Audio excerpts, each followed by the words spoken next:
After we've journeyed through 2025, let's pause to remember the incredible stars we've lost the previous year. In 2024, their light may have dimmed, but the legacies they built will shine forever. From the silver screen to the world of music, from the sports arena to the halls of fame, we honor the icons who have taken their final bow.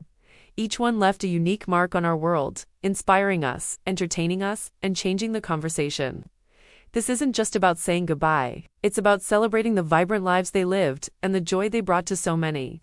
Their passion, their talent, and their spirit live on through their work and in the memories we all share. Join me in paying tribute to some remarkable individuals and reflect on the profound impact they might have had on our lives. Their stories deserve to be told, and their contributions will never be forgotten. This is a wrap-up of This Time Last Year, remembering the celebrities we lost in 2024. Happy New Year, and thanks for all your support. It means so much to me.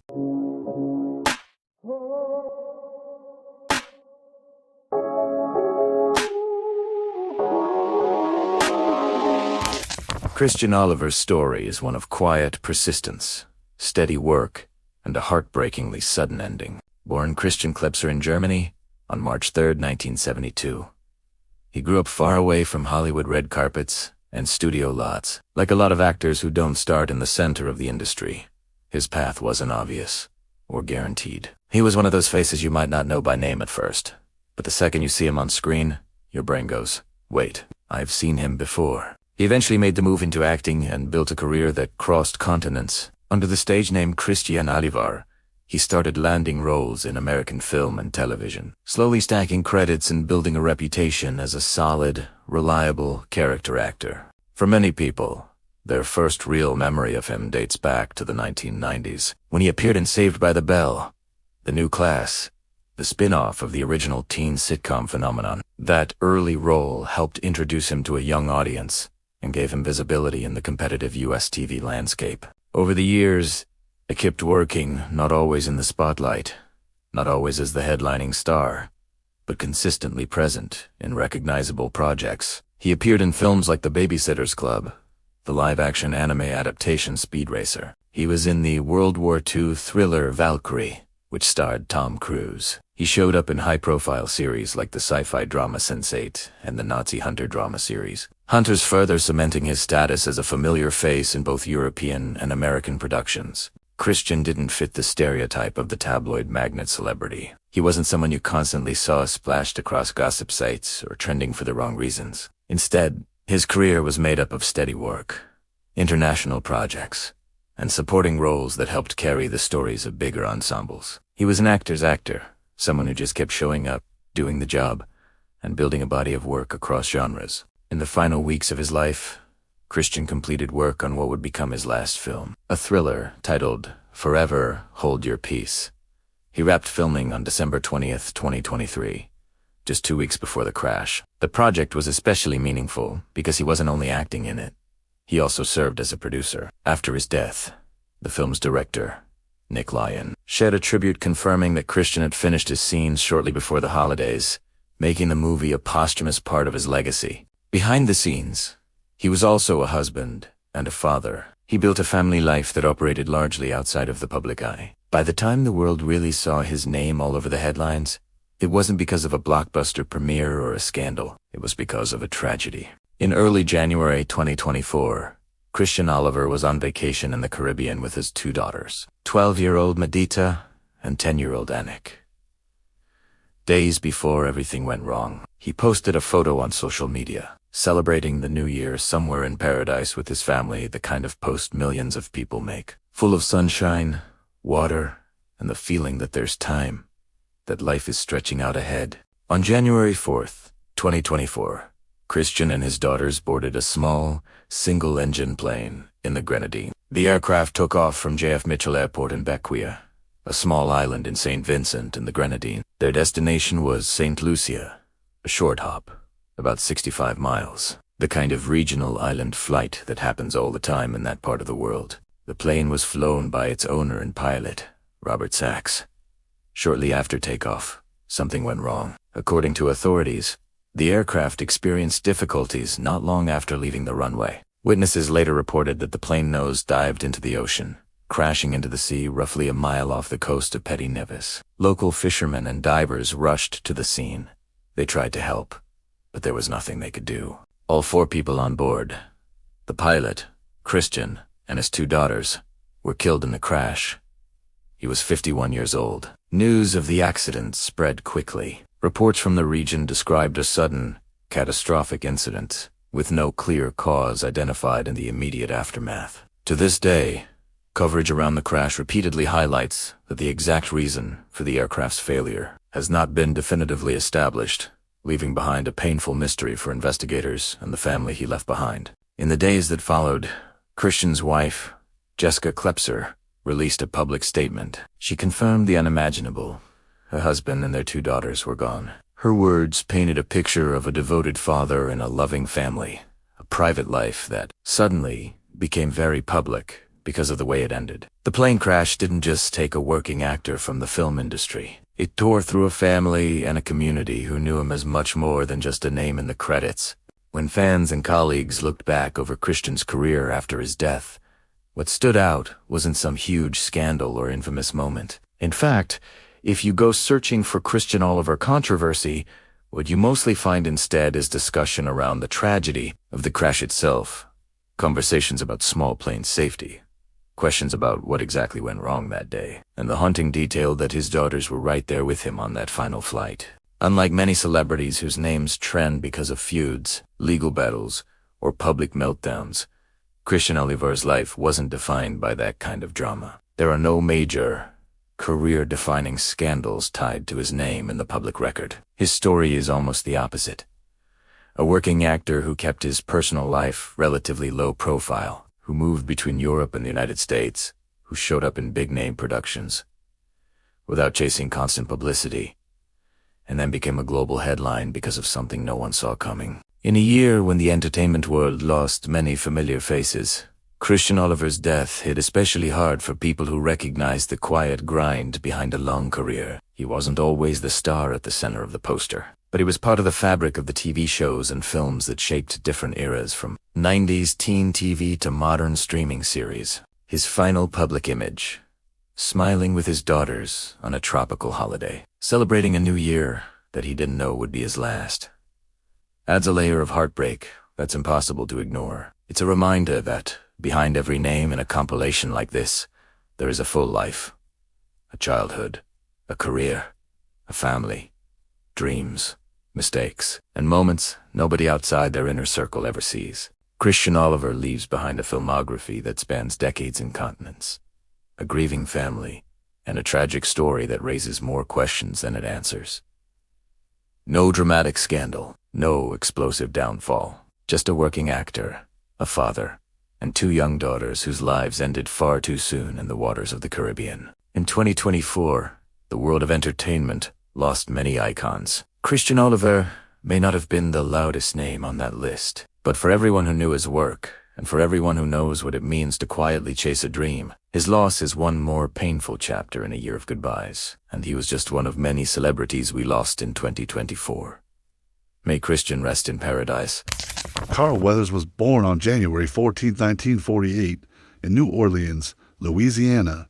From the beginning, he lived a life defined by discipline, ambition, and reinvention. Before Hollywood ever knew his name, Weathers was an athlete, a gifted football player who earned a scholarship to San Diego State University, and later played professionally with the Oakland Raiders. But even during his football years, he was already studying drama, preparing for the next chapter. That next chapter would change film history. Weathers broke into acting in the early 1970s, but his defining moment came in 1976 when he was cast as Apollo Creed in Rocky. His performance, charismatic, powerful, and unforgettable, helped launch one of the most iconic franchises in cinema. He reprised the role in Rocky II, Rocky III, and Rocky IV, cementing Apollo Creed as one of the most beloved characters in sports film history. Beyond Rocky, Weathers built a diverse and enduring career. He starred alongside Arnold Schwarzenegger in Predator, delivered comedic brilliance in Happy Gilmore, and later reached a new generation of fans through his role as Greef Karga in The Mandalorian.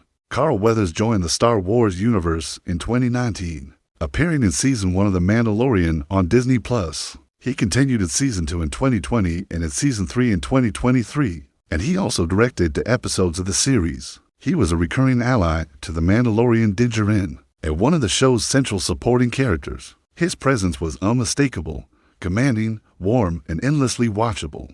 On February 1st, 2024, Carl Weathers died peacefully in his sleep at his home in Venice, California. He was 76 years old. His official cause of death was listed as atherosclerotic cardiovascular disease, a condition he had reportedly battled for years. His passing was ruled natural, and his family announced the news the following day, calling him an exceptional human being who lived an extraordinary life, and noting the global impact of his work. At the time of his death, Carl Weathers was survived by his children and grandchildren, as well as siblings, extended family, and a partner who remained close to him in his final years. His family emphasized that he was not only a celebrated actor and athlete, but also a beloved father, grandfather, brother, partner, and friend. Carl Weathers leaves behind a legacy that spans generations, a legacy of strength, artistry, and humanity. From the football field to the silver screen, from Apollo Creed to the Mandalorian, he carved out a place in American culture that will endure for decades to come. Louis Gossett Jr. wasn't just an actor, he was a force of presence. A performer whose voice, stature, and emotional gravity shaped American film and television for more than 70 years. He was born on May 27, 1936, in Brooklyn, New York, into a world where opportunities for Black performers were scarce and often humiliating. But even as a teenager, Gossett had something undeniable, a natural command of the stage. At just 17, he made his Broadway debut, a moment that would set the tone for a lifetime of breaking barriers. In the 1950s and 60s, he became part of a generation of Black actors fighting for space in an industry that rarely made room for them. He appeared in productions like A Raisin in the Sun, working alongside legends such as Sidney Poitier and Ruby Dee. These early years weren't glamorous. They were survival, they were persistence. They were the foundation of a career built on grit. But everything changed in 1977. That year, Gossett delivered the performance that would define a cultural era, Fiddler, the wise, warm, heartbreaking mentor in the groundbreaking miniseries Roots. His portrayal wasn't just acting, it was testimony. It was lived experience, channeled into a character who helped millions confront the brutal history of slavery for the first time on television. Gossett won an Emmy Award, and Roots became one of the most important television events in American history. Yet his most iconic moment was still ahead. In 1982, Gossett stepped into the role of Gunnery Sergeant Emil Foley in An Officer and a Gentleman. The performance was electric, fierce, disciplined, terrifying, and deeply human. He dominated every scene he entered. And when award season came, he made history. Louis Gossett Jr. became the first Black man to win the Academy Award for Best Supporting Actor. It was a milestone not just for him, but for Hollywood itself. A reminder that excellence can break through even the most stubborn walls. But behind the success, Gossett faced battles the public rarely saw. He spoke openly about racism in the industry, the roles he wasn't offered, the doors that didn't open, the subtle and not so subtle ways Hollywood tried to limit him even after he became an Oscar winner. He also struggled with health issues, including a diagnosis of toxic mold exposure and later Parkinson's disease. Through it all, he kept working. He kept showing up. He kept proving that longevity is its own form of rebellion. Across the decades, Gossett appeared in films like Enemy Mine, Iron Eagle, The Deep, and The Color Purple. He brought dignity to every role, even the ones that didn't deserve him. And he mentored younger actors, pushing them to demand better, to expect more, to know their worth. Louis Gossett Jr. died on March 29, 2024, in Santa Monica, California, at the age of 87. His family announced his passing with gratitude and asked for privacy as they grieved a man who had given so much to the world. His legacy is enormous. A trailblazer, a barrier breaker, a storyteller who carried history in his voice, a performer who changed what Hollywood thought a Black actor could be. Louis Gossett Jr. didn't just make movies. He made space. And that space will remain long after he's gone. Rest peaceful, Louis Gossett Jr.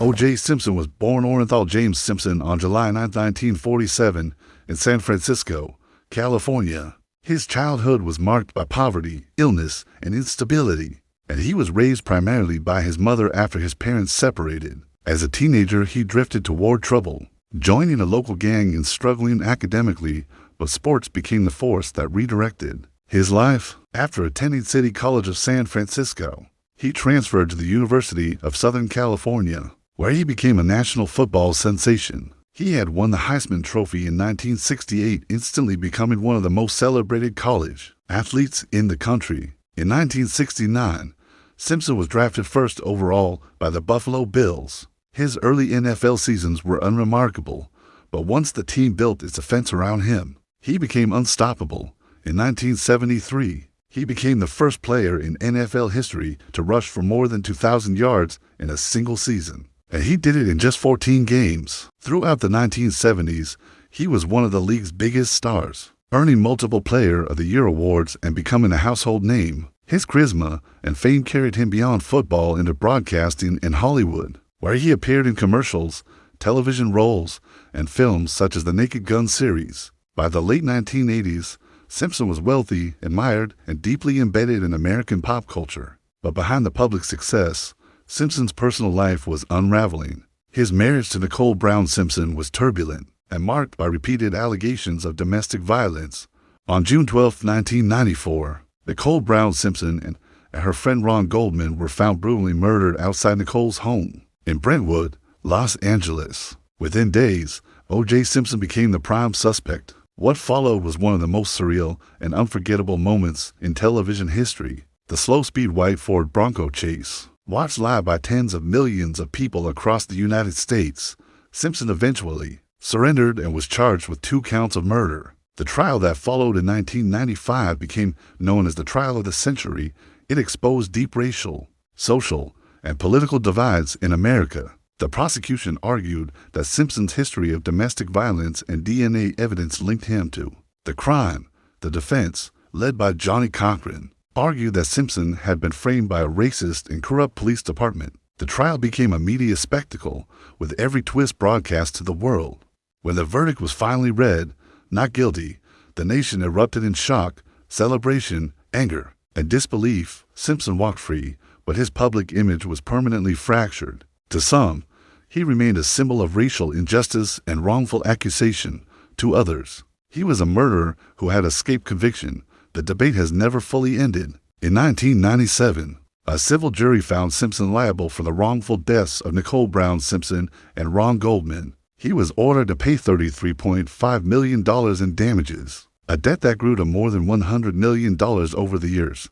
His finances collapsed, his assets were seized, and he became increasingly isolated from the world that once celebrated him. In 2007, Simpson was arrested again, this time in Las Vegas, after he and several associates confronted sports memorabilia dealers in a hotel room. Simpson claimed he was reclaiming items that had been stolen from him, but the confrontation involved weapons, and he was charged with armed robbery and kidnapping. He was convicted and sentenced to 33 years in prison, with a minimum of 9 years before parole. He served 9 years and was released in 2017, settling in Nevada and living a quieter, but still controversial life. In 2023, Simpson revealed that he had cock cancer, later reported to be prostate cancer. On April 10, 2024, O.J. Simpson died at his home in Las Vegas at the age of 76. His death sparked a wave of mixed reactions: sorrow, anger, reflection, and renewed debate. Even in death, Simpson remained a symbol of America's unresolved tensions around race, justice, celebrity, and truth. O.J. Simpson's life was a story of extremes: extraordinary athletic triumph, massive fame, deep personal turmoil, national scandal, and lasting controversy. A hero to some, a villain to others, and a mystery to many. His legacy remains one of the most complicated in modern American history. His impact is undeniable, and his story continues to provoke conversation, fascination, and debate long after his passing. Morgan Valentine Spurlock was born November 7, 1970. He was an American documentary filmmaker, writer, and TV producer, best known for creating the groundbreaking 2004 documentary, Super Size Me. The film followed Spurlock as he ate only McDonald's food for 30 days, and documenting the rapid decline of his physical and mental health while he did it. The project earned him an Academy Award nomination and made him one of the most recognizable documentary filmmakers of the 2000s. Over his career, Spurlock directed 23 films and produced nearly 70 others, often focusing on consumer culture, corporate influence, and social issues. His other notable works included What Would Jesus Buy?, Where in the World is Osama bin Laden?, The Greatest Movie Ever Sold?, and the YouTube series Morgan Spurlock Inside Man. Spurlock's career took a major hit in 2017, when he publicly admitted to past sexual misconduct and infidelity. In a lengthy statement, he acknowledged settling a sexual harassment allegation and described a pattern of problematic behavior. The admission led to him stepping down from his production company and withdrawing from several projects. This effectively ended his public career and pushed him out of the spotlight. He also faced criticism years after Super Size Me, when nutrition experts and journalists questioned aspects of his methodology and transparency. In 2019, he admitted he had struggled with alcohol use during the filming of Super Size Me, raising questions about how much of his health decline was due to fast food versus pre-existing issues. Morgan Spurlock died on May 23, 2024, in New York at the age of 53. His family confirmed that he died from complications of cancer. Donald Sutherland's story begins in St. John, New Brunswick, where he was born on July 17, 1935. His childhood wasn't glamorous or theatrical. In fact, he grew up battling serious health issues, including rheumatic fever and polio, conditions that easily could have ended any dream of a future career.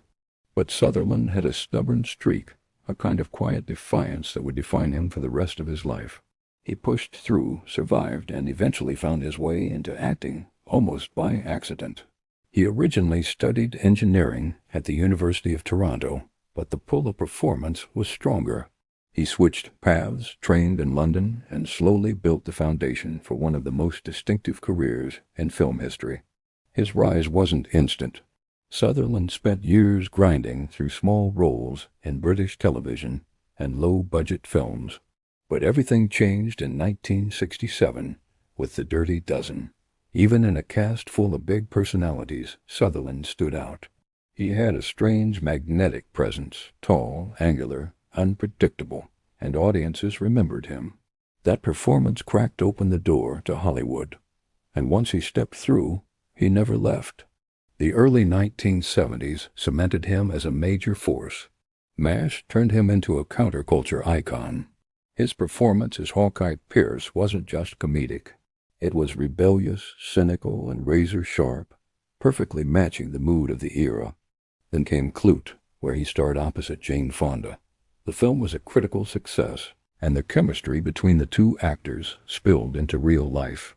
Their relationship became a major Hollywood talking point, especially because they were both outspoken politically. Sutherland and Fonda even toured together in anti-war activism, which sparked controversy at the time. Some critics accused them of being unpatriotic, while supporters praised their courage. Sutherland never apologized for his political stances. He believed in speaking up, even when it cost him roles or public approval.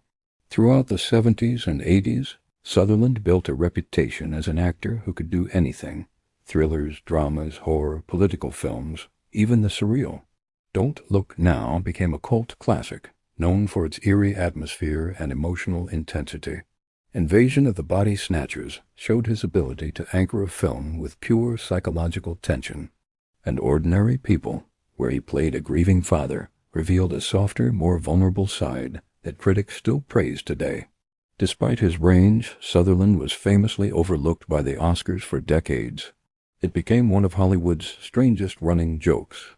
How could someone with such a massive, influential body of work never receive a nomination? Eventually, the Academy gave him an honorary Oscar in 2017, a gesture many felt was long overdue. Sutherland's personal life was just as layered as his career. He married 3 times. His first wife was Lois Hardwick. His second was Shirley Douglas, and his third was Francine Rissette. Donald Sutherland and Jane Fonda had their affair between 1970 and 1972, during and after the filming of Clute. At that time, Donald Sutherland was married to Shirley Douglas, his second wife. They were married from 1966 to 1970. Their marriage ended right as his relationship with Fonda began, and multiple sources describe the Sutherland-Fonda relationship as a whirlwind affair that lasted roughly 2 years. And Sutherland had 5 children. He didn't have any with his first wife. With Shirley Douglas, his second wife, he had Kiefer and his identical twin, Rachel Sutherland. And with Francine Rossette, his third wife, he fathered Rogue, Rossif, and Angus, several of whom followed him into the entertainment world.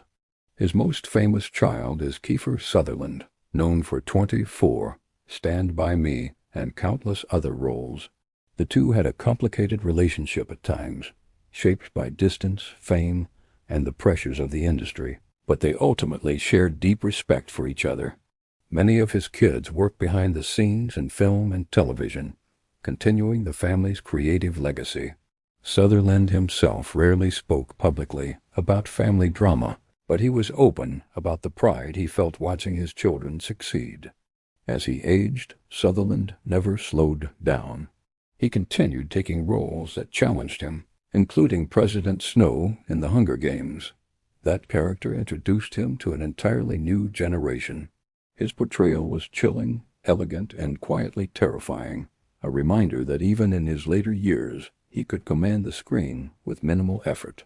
Younger audiences who had never seen his earlier work suddenly became curious about his decades-long career, and many discovered just how influential he had been.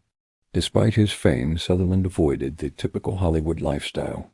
He preferred privacy, introspection, and work. He was known for being intensely focused on set, sometimes intimidatingly so, but also deeply generous with younger actors. He believed in craft, discipline, and emotional honesty. Directors often said he brought unexpected depth to every role, adding layers that weren't even in the script. On June 20th, 2024, Donald Sutherland died at the age of 88. His passing hit the film world hard. Tributes poured in from actors, directors, and fans across generations. Many described him as a once-in-a-lifetime performer, someone who never chased celebrity but still became iconic. His son Kiefer wrote a heartfelt message calling him one of the most important actors in the history of film, but also simply my father. It was a rare moment of public vulnerability that resonated with millions. Sutherland's legacy is enormous. Over 200 film and television credits, a career spanning more than 6 decades, performances that shaped genres, influenced actors, and left permanent marks on cinema. He was never the loudest star, never the flashiest, never the one begging for attention. Instead, he built a career on subtlety, intelligence, and emotional truth. He played heroes, villains, rebels, lovers, soldiers, and leaders. He played characters who were broken, characters who were dangerous, characters who were gentle, and characters who were unforgettable. His controversies, mainly political, never overshadowed his work. If anything, they reinforced the idea that he was guided by conviction rather than convenience. He believed in using his voice even when it wasn't popular, and that authenticity is part of why audiences trusted him. When Donald Sutherland appeared on screen, you believed him, you leaned in, you listened. Today his influence lives on, not just through his films, but through his children, his collaborators, and the countless actors who cite him as inspiration. Donald Sutherland didn't just act, he transformed every project he touched. And even though he's gone, his presence remains woven into the history of cinema, impossible to erase, impossible to forget. Rest peacefully, Mr. Sutherland. Seth Brooks Binzer lived his entire life like a man sprinting downhill with no brakes. A beautiful disaster who could never outrun the chaos he carried inside him. Long before the world knew him as Shifty Shellshock, he was already a magnet for trouble. A kid raised in Los Angeles, swallowed by the city's graffiti crews, drug scenes, and underground music circles. He met producer Brett Mazur in the early 90s, and together they built the foundation of what would become Crazy Town, a band that fused rap, rock, and raw adrenaline. But even in those early days, everyone around him could see the pattern. Seth had talent, charisma, in a self-destructive streak that made him both unforgettable and impossible to save. When Crazy Town hit the mainstream with Butterfly in 2001, it wasn't just a hit, it was a cultural detonation. The song went #1 in multiple countries, and suddenly Shifty was everywhere, shirtless, tattooed, unpredictable. The kind of frontman who looked like he might kiss you or punch you depending on the second. Fame didn't change him. It just amplified everything that was already broken. The money came fast, the drugs came faster, and the people around him watched him spiral with the kind of dread you feel when you know the ending of a story long before the final chapter arrives. Behind the scenes, Crazy Town was imploding. Addiction, fights, arrests, overdoses. The band became a revolving door of chaos, and Shifty was always at the center of the storm. He wasn't just using, he was disappearing into it. Cocaine, meth, heroin, pills, whatever numbed the noise. His relationships fell apart. His career stalled. His reputation shifted from rock star to walking meltdown. And then came reality TV, the final stage of humiliation for a celebrity in freefall. On Celebrity Rehab and Sober House, the world watched him unravel in real time, crying, shaking, relapsing, begging for help, sabotaging himself, and exposing every wound he had tried to hide behind tattoos and bravado. Millions of viewers consumed his pain like entertainment, and the producers kept the cameras rolling because Shifty was ratings gold, a man drowning on screen. The 2010s were a blur of attempted comebacks and public disasters. Crazy Town tried to resurrect itself, rebranding as Crazy Town X, but the chaos followed them everywhere. Shifty got into fights on tour. He collapsed on stage. He disappeared for days. Videos circulated of him slurring, stumbling, raging, and breaking down. Fans weren't shocked anymore. They were waiting for the inevitable. Every relapse felt like another countdown starting. Every arrest felt like another warning shot. Every apology felt like a lie he desperately wanted to believe. By the early 2020s, fentanyl had entered the picture, the silent executioner of an entire generation of addicts. Shifty was still trying to perform, still trying to stay clean, still trying to outrun the darkness. But fentanyl doesn't care about talent or nostalgia or second chances. It kills quickly, quietly, and without mercy. And on June 24, 2024, in Los Angeles, it finally caught him. The Los Angeles County Medical Examiner ruled his death an accident, but anyone who had followed his life knew it wasn't sudden. It was the final chapter of a story that had been writing itself for decades. The toxicology report confirmed the cocktail: fentanyl, cocaine, methamphetamine, a lethal mix that no human body could survive. He didn't make it to 50. He was only 49 years old when he died. Just another artist swallowed by addiction. Another casualty of a crisis that keeps claiming the people who burn the brightest and break the hardest. His family called him a troubled soul with a heart of gold, and they weren't wrong. Shifty wasn't a villain. He wasn't a joke. He was a man who wanted to get better, who tried to get better, who fought his demons in public while the world watched, judged, and replayed his worst moments for entertainment. His legacy is complicated. Butterfly will always be a nostalgic anthem, a reminder of a moment when the world felt lighter and Crazy Town felt unstoppable. But behind that song is the story of a man who never escaped the gravity of his own pain. A man who lived loudly, loved recklessly, and died the way everyone feared he would. A man who became a cautionary tale in an era where fame is fleeting, addiction is relentless, and the line between entertainment and exploitation has never been thinner. Shifty Shellshock didn't just die in 2024. He had been dying in pieces for years. And yet, for millions of fans, his voice will always echo with the same bittersweet energy it had in 2001, fragile, hopeful, chaotic, and unforgettable. His life was messy, tragic, and brutally human. And his death was the final reminder that some people burn so brightly they never get the chance to grow old. Richard Simmons was one of the most recognizable fitness personalities in American pop culture. A man who turned boundless energy, emotional vulnerability, and flamboyant charm into a decades-long career. Born Milton Teagle Simmons in New Orleans in 1948, he grew up overweight and often bullied, which shaped his lifelong mission to help others feel seen, supported, and capable of change. After moving to Los Angeles, he opened his iconic fitness studio Simmons and became a national figure through TV appearances, infomercials, and his sweating to the oldies workout tapes.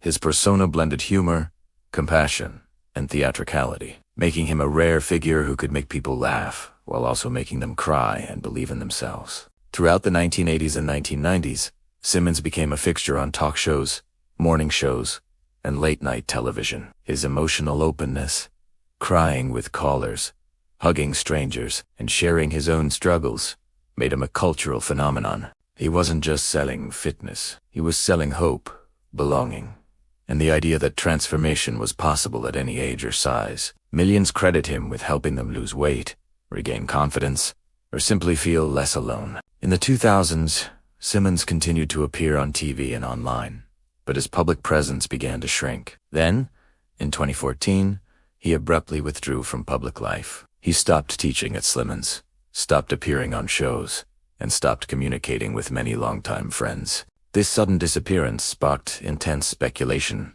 conspiracy theories, and a wave of public concern. Some believed he was being held against his will, others thought he was ill, and some assumed he simply wanted privacy after decades of emotional labor. Simmons himself later said he was safe and simply needed time for himself. But the mystery surrounding his withdrawal only deepened his cultural myth. Rumors and scandals followed, including allegations that he was being controlled by his housekeeper, speculation about his health, and tabloid stories about his mental and physical state. A podcast called Missing Richard Simmons reignited public obsession, raising ethical questions about whether the world had a right to demand access to a man who had given so much of himself for so long. Simmons never returned to public life, and his silence became part of the story on an unusual ending for someone who once lived so loudly and openly. Pauly Shore is portraying Richard Simmons in a short film called The Court Jester. The short premiered near Sundance in 2024 and is already available online. Shore plays Simmons in a comedic, dramatic tribute to his life and persona.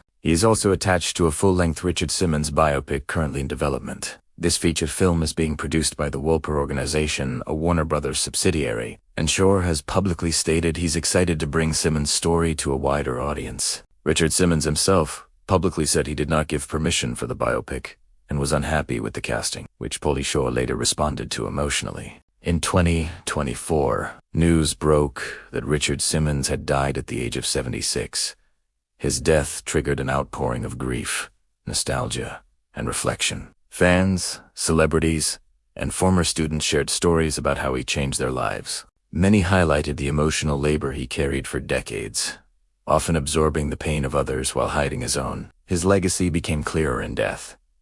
He wasn't just a fitness guru. He was a cultural force who blended camp, sincerity, and radical empathy in a way no one else has replicated. Today, Richard Simmons is remembered as a singular figure, joyful, complicated, generous, and deeply human. His disappearance remains one of the most unusual celebrity retreats in modern history, but his impact endures through the millions he inspired. His life is a reminder of how much one person can give, how much it can cost, and how powerful it is to choose your own ending, even when the world demands more.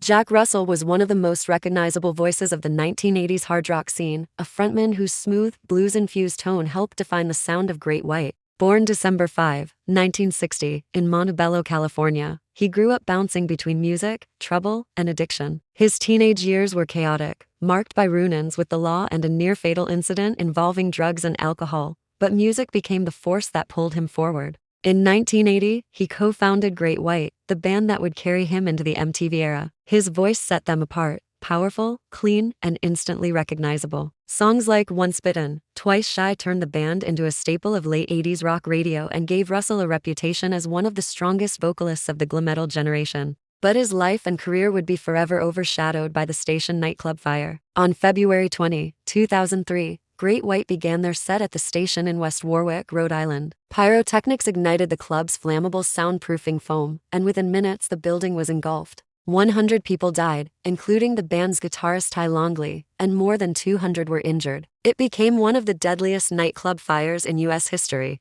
Although the band's tour manager was the one criminally charged, Jack Russell carried the weight of the tragedy for the rest of his life. Survivors and victims' families criticized him for continuing to perform under the Great White name, while Russell insisted he never intended harm and lived with deep guilt. The years that followed were marked by health problems, addiction struggles, and a split with his former bandmates. He eventually formed a new version of the group under the name Jack Russell's Great White, while the original lineup continued separately. His health continued to decline, and by the 2010s he was battling chronic pain and mobility issues that made touring increasingly difficult. In July 2024, Russell revealed that he had been diagnosed with Lewy body dementia and multiple system atrophy, two degenerative neurological diseases. He retired from performing shortly afterward, saying he could no longer deliver the voice fans remembered. Jack Russell died on August 7, 2024, in Littleton, Colorado, at the age of 63. His family said he passed away peacefully, surrounded by loved ones, after complications from the neurological diseases he had recently disclosed.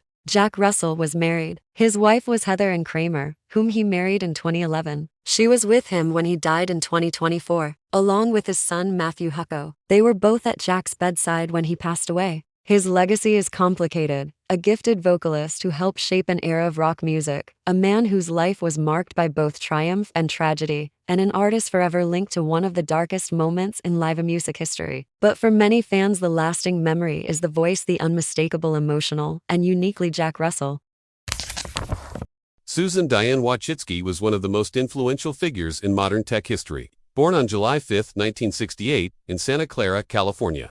She grew up in the heart of Silicon Valley, long before it became the global tech empire we know today. Her parents were both academics, and her family would eventually become one of the most powerful in tech. Her sister Ann Wojcicki co-founded 23andMe, and Susan herself would go on to lead YouTube. Before she ever stepped into the spotlight, Susan played a pivotal role in Google's origin story. In 1998, she famously rented out her garage to Larry Page and Sergey Brin, the founders of Google, giving them the space they needed to build the company that would later dominate the internet.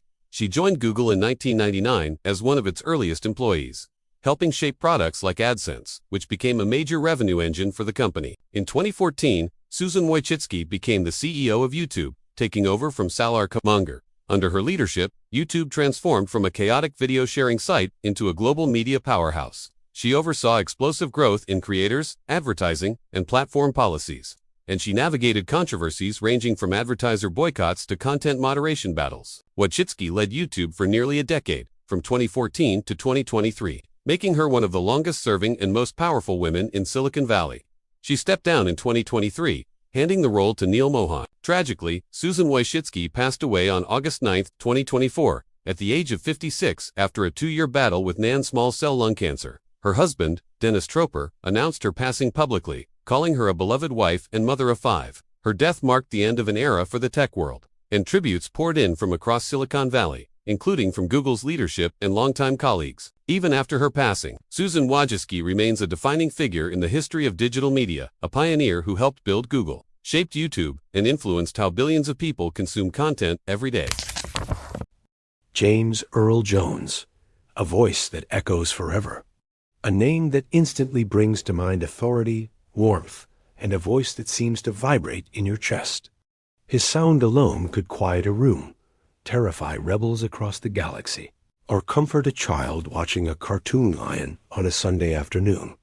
Yet behind that legendary voice was a man who began life in near silence, struggling with a severe stutter, wrestling with racism in his own family, and fighting his way into an industry that rarely made space for black performers.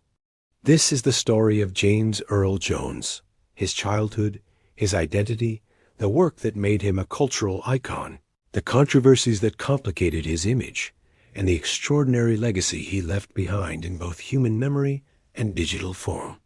James Earl Jones was born on January 17, 1931, in Arkabutla, Mississippi, a tiny community in the rural South during the Jim Crow era. For those of us who didn't know, the Jim Crow era was a period in the southern United States from the late 19th century until the mid-20th century, marked by state and local laws that enforced racial segregation and disenfranchised African Americans.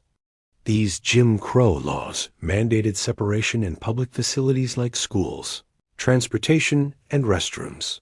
based on the separate but equal doctrine established by the Supreme Court in 1896. Term originated from a derogatory minstrel show character. African Americans were systematically denied the right to vote through methods like poll taxes and selective application of literacy tests. Jim Crow was more than just laws. It was a comprehensive system of racial hierarchy and white supremacy that also involved violence and terror from vigilantes to maintain the status quo. I digress. His father, Robert Earl Jones, was a boxer and actor who left the family when James was an infant, effectively disappearing from his early life. As a child, James was moved north and raised primarily by his maternal grandparents on a farm in Michigan, where life was marked by hard work, isolation, and the racial tensions of the time. Somewhere between the trauma of leaving the South and the adjustment to life in the Midwest, James developed a severe stutter that became so crippling he described himself as almost completely mute for years. Teachers and classmates saw a boy who rarely spoke, and some assumed he simply could not communicate. James later recalled that people sometimes thought he was slow, when in reality he was trapped behind a wall of blocked words and fear of humiliation. The teacher who found his voice. Everything began to change because of one teacher, Donald Crouch, an English teacher who refused to accept James's silence as permanent. Crouch noticed that Jones was strong on the page. His writing showed intelligence and sensitivity, and he suspected there was more hiding behind that quiet exterior. Crouch challenged James to read his own poetry aloud in class. The idea was terrifying, but under that pressure, and with a teacher who refused to mock or baby him, James pushed through line after line. The speech wasn't perfect, but the ice broke. Over time, that exercise, returning to the written word and forcing sound into the open, slowly unlocked his voice. Jones later credited that experience with changing his life, turning him from a boy functionally mute into a young man with a powerful, resonant delivery that would one day become famous worldwide. For many people who stutter, his story became a beacon, proof that a speech disorder does not have to define or limit a life. Education, identity, and the Army. After high school, Jones attended the University of Michigan. At first, he leaned toward medicine and other practical paths, but he gravitated more and more toward drama, debating whether a young black man from a farm could actually make a living as an actor. The university theater community gave him a new kind of stage, a place to test that newly recovered voice and to wrestle with characters larger than life. His education was interrupted by military service. In 1953, after the Korean War armistice, Jones was commissioned as a second lieutenant in the U.S. Army and later promoted to first lieutenant. He served primarily in the United States, helping to establish and lead a cold weather training program in Colorado, rather than serving as a doctor or a medical officer in combat. Those years in uniform gave him discipline, leadership experience, and a sense of responsibility that would later inform many of his roles, especially authority figures and leaders. When he left the Army in the mid-1950s, he committed fully to acting, a risky move for a black veteran in an industry that still treated black performers as background decoration. James Earl Jones did not become a legend overnight. After the Army, he took on the unglamorous work of the theater, small roles, understudy parts, and long days on stages that could barely pay the bills. He spent time working in New York, including at the historic New York Shakespeare Festival, where he developed a reputation as a serious classical actor long before Hollywood cared about him. On stage, his height, standing at over 6 feet tall, his physical presence and booming voice set him apart, but he still had to fight the stereotype that black actors could only play limited, one-note roles. This early period toughened him. He learned to project not just volume, but emotional weight, turning every line into something that felt carved in stone. Jones's true breakthrough came with The Great White Hope, a play inspired by the life of black heavyweight champion Jack Johnson.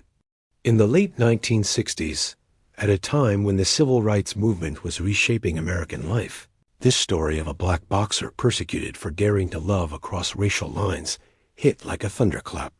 Jones's performance as Jack Jefferson was raw, powerful, and deeply human. More than a symbol, he was a fully realized man. The role earned him a Tony Award for Best Actor in 1969, and when the play was adapted for film in 1970, he received an Academy Award nomination for Best Actor. Suddenly, he was not just a respected stage performer. He was a symbol of what black actors could do in major, complex lead roles. At a time when Hollywood still routinely sidelined or stereotyped black talent, James Earl Jones proved that a black actor could carry a major production spiritually, emotionally, and commercially. The Great White Hope was not just a personal breakthrough. It was a cultural statement. Building a towering career, stage, screen, and television. Jones pictured here from a photo by Bob Gaumont with Muhammad Ali. After a performance of The Great White Hope at the Alvin Theater back in 1968, over the next several decades, Jones built one of the most formidable resumes in American entertainment. On Broadway, he became a towering presence, acclaimed for roles in classical works and contemporary dramas alike. Many don't know that James Earl Jones was the very first celebrity guest on Sesame Street in 1969, and his appearance became historic. He recited the alphabet slowly and deliberately, without cue cards, marking a groundbreaking moment for the new children's show. His unique, resonant voice and steady pace were so effective in teaching children that it became a recognized teaching technique for the show. A, B, C, D, E, F, G, H, I, J, K, L, M, N, O, P, Q, R, S, T, U, V, W, X, Y, Z. In 1978, he returned to Sesame Street for episode 1148, visiting Hooper's store to learn about being a movie star, interacting with characters like Big Bird and Mr. Hooper. It featured him as a visiting actor, enjoying Mr. Hooper's egg creams, a memorable segment highlighting repetition and interactive learning, demonstrating the famous James Earl Jones effect with his deep voice. And he even arrived in a limousine, a fun moment for Big Bird after he had imagined Jones arrived in a limo, only for Jones to actually return for another egg cream, and Big Bird taking a joyride in the limo. He made several more appearances on the show, returning for various memorable spots, including hosting a 10th anniversary special in 1979 and appearing in segments through the years, showing his consistent contribution to the show's educational impact. He was already famous as Darth Vader by then, and his appearances, starring as the very first guest in 1969, cemented his legacy with the show. Jones's simple, powerful contributions helped shape Sesame Street's groundbreaking approach to educational television, paving the way for many other stars. He won additional Tony Awards, including one for his performance in August Wilson's Fences in 1987, where he played Troy Maxson, a former African-American League baseball player haunted by lost opportunities. On film, he appeared in an array of memorable projects, from Coming to America and its sequel, Coming to America 2, to Field of Dreams, Patriot Games, Clear and Present Danger, and many more. Even when he wasn't the main character, his presence anchored scenes with gravitas and warmth. On television, Jones earned multiple Emmys for roles in works like Gabriel's Fire and Heat Wave, and he appeared in a wide variety of dramatic and comedic projects. Across stage, film, and TV, he collected Emmys, a Grammys, several Tonys, and ultimately an honorary Academy Award, recognizing his lifetime contribution to film, a combination that has led many to describe him as having EGOT-level status, even as award purists debate whether an honorary Oscar counts as a true EGOT. In case you didn't know, EGOT is an acronym for an entertainer who has won all 4 major American awards: an Emmy for television, Grammy for music, Oscar for film, and Tony for theater. It's considered the grand slam of show business, signifying mastery across major performing arts, with only a select few, like Jennifer Hudson, Viola Davis, John Legend, Rita Moreno, and Elton John, achieving this rare feat. In 1977, when George Lucas released the first Star Wars film, the physical performance of Darth Vader came from actor David Prowse, but the soul of the character, the terrifying calm and deep menace, came from Jones's voice work. Of course, for millions of people, James Earl Jones will always be 2 voices, Darth Vader and Mufasa. James Earl Jones recorded the original lines for Darth Vader in a relatively short session and was paid around $7,000 for his work, a modest fee for a role that would become one of the most iconic in cinema history. He was not even credited originally in the same way one might expect today. Decades later, as Star Wars grew into a multi-billion-dollar franchise, fans and commentators would look back at that fee as an example of how voice actors and black performers were undervalued at the time. In 1994, he took on a very different kind of father figure, Mufasa in Disney's The Lion King. Compassion and strength shaping childhoods around the world. Here, his voice embodied wisdom. For a generation of kids, he was the voice that taught them about responsibility, courage, and the circle of life, not as a meme, but as a real emotional anchor in their first movie-going experiences. A distinctive sound beyond fiction. Outside of films, James Earl Jones's voice became a cultural fixture in everyday life. He was famously heard in the tagline, "This is CNN," giving a news channel a sense of seriousness and authority that fit the cable news boom of the late 20th century. He narrated countless commercials, documentaries, and special programs, turning what had once been his greatest weakness, his speech, into one of the most recognizable voices on earth. This work also contributed significantly to his wealth over time. While he started with low-paying roles, later decades saw him commanding much higher fees for narration, commercial work, and recurring projects, reflecting the growing recognition of his unique vocal presence, personal life, love, and loss. Behind the professional triumphs, James Earl Jones experienced a personal life marked by both joy and heartbreak. He married actress Julianne Marie in 1968, but the marriage ended in divorce in the early 1970s. In 1982, he married actress Cecilia Hart, forming a long-lasting partnership that friends and colleagues often described as warm and supportive.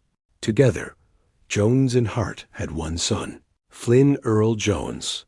Flynn has worked as a narrator and audiobook voice actor in his own right, continuing the family's connection to storytelling and voice work. Cecilia Hart died in 2016, leaving James widowed after more than 3 decades together, a loss that deeply affected him in his later years. At the time of his death, financial outlets and obituaries estimated James Earl Jones's net worth at around $40 million, the result of decades of steady work on stage, in film, and in voiceover, plus residuals, commercial work, and honors that came late but came strongly. His financial journey echoed the broader story of many black artists in Hollywood, initially underpaid and underestimated, later recognized as foundational to the culture. Controversies, contradictions, and hard truths. Like many long-lived public figures, James Earl Jones was not free of controversy. In the years leading up to and following his death, writers and commentators revisited older interviews and public appearances highlighting comments that many saw as disparaging toward black women and reflective of misogynoir, a form of prejudice at the intersection of racism and sexism. These resurfaced clips and critiques led to online backlash and uncomfortable conversations about how even barrier-breaking black male icons can participate in harmful stereotypes about black women. Jones also spoke openly about being taught racism within his own family, particularly by his grandmother. He described how she held deeply racist views and how he had to consciously unlearn some of the attitudes he absorbed in that environment, even as a black man himself. This complexity, a black actor raised by a relative with intense prejudice, gave him a unique vantage point on how racism is transmitted and how it must be confronted within families, not just in public policy.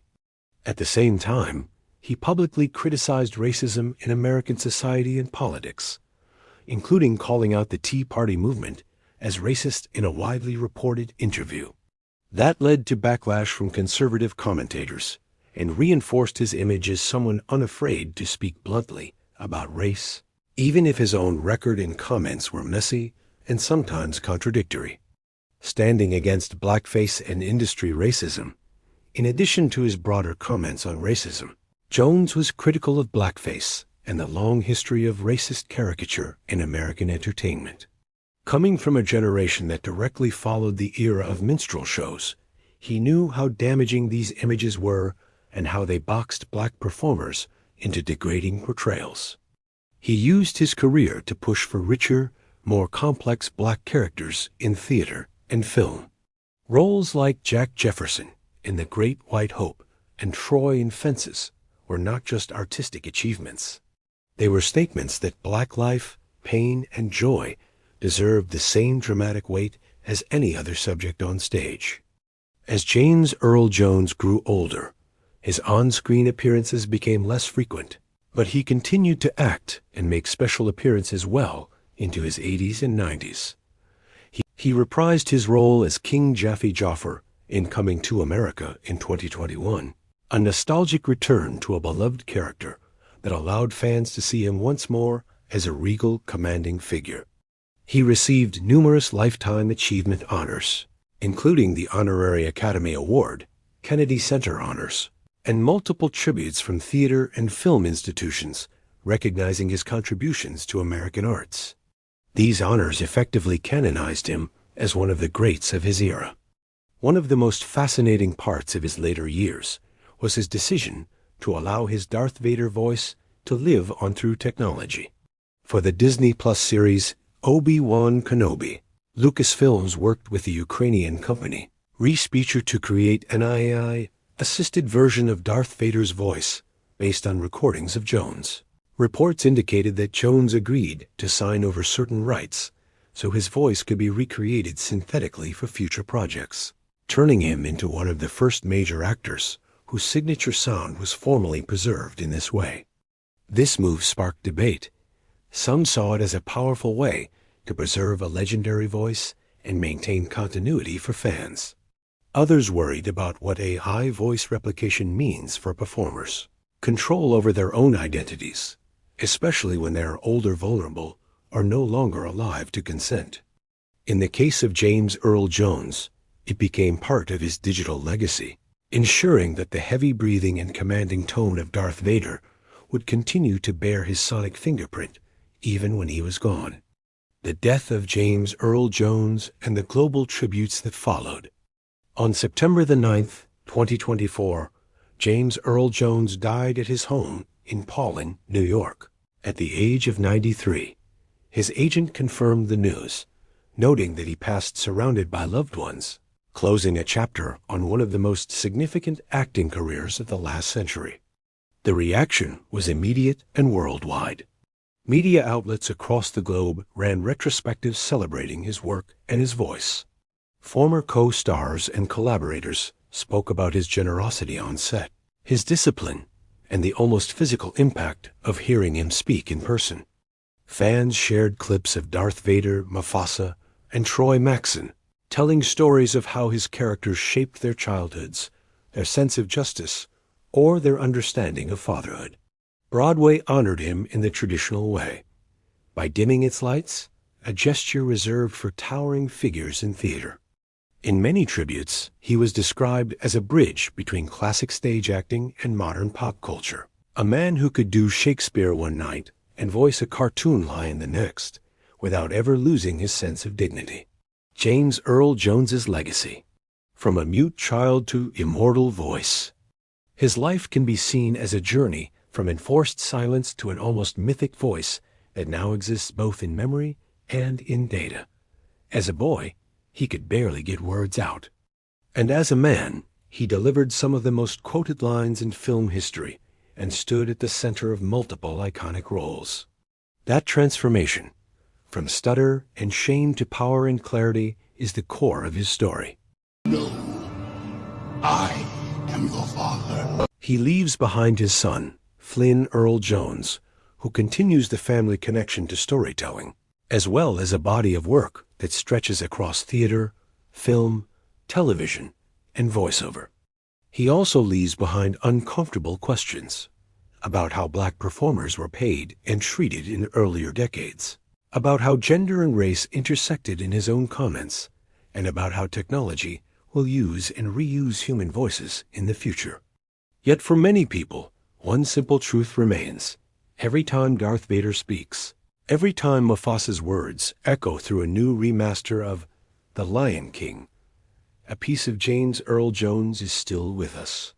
The boy who once thought he might never speak became the man whose voice will echo, through film, through AI, and through memory, for generations to come. Tito Jackson was born Toriano Adderall Jackson on October 15, 1953, in Gary, Indiana. As the third child in the Jackson family, before the Jackson 5 ever existed, Tito was the one who accidentally set the entire musical legacy in motion. As a kid, he used to secretly play his father Joe Jackson's guitar when Joe wasn't home. One day he broke a string, and when Joe confronted him, Tito admitted he'd been playing it. Instead of punishing him, Joe realized Tito actually had real talent. That moment is widely seen as the spark that pushed Joe to form a family group. When the Jackson 5 started performing locally, Tito became the group's guitarist. Michael and Jermaine handled most of the lead vocals, but Tito's guitar work was the backbone of their early sound. During the Motown years, the producers controlled most of the instrumentation on the records, but Tito still performed live, rehearsed constantly, and helped shape the group's musical identity. He was known for being reliable, disciplined, and steady, not flashy, but essential. After the Jackson 5 left Motown in 1975 and signed with CBS Epic as the Jacksons, Tito finally gained more creative freedom. He played more guitar on the albums, contributed to songwriting, and took on a bigger role during their tours. Throughout the late 1970s and 1980s, he performed on major stages around the world as part of one of the most successful family groups in music history. Unlike some of his brothers, Tito didn't rush into a solo career. He focused on raising his family and working behind the scenes as a producer and session musician.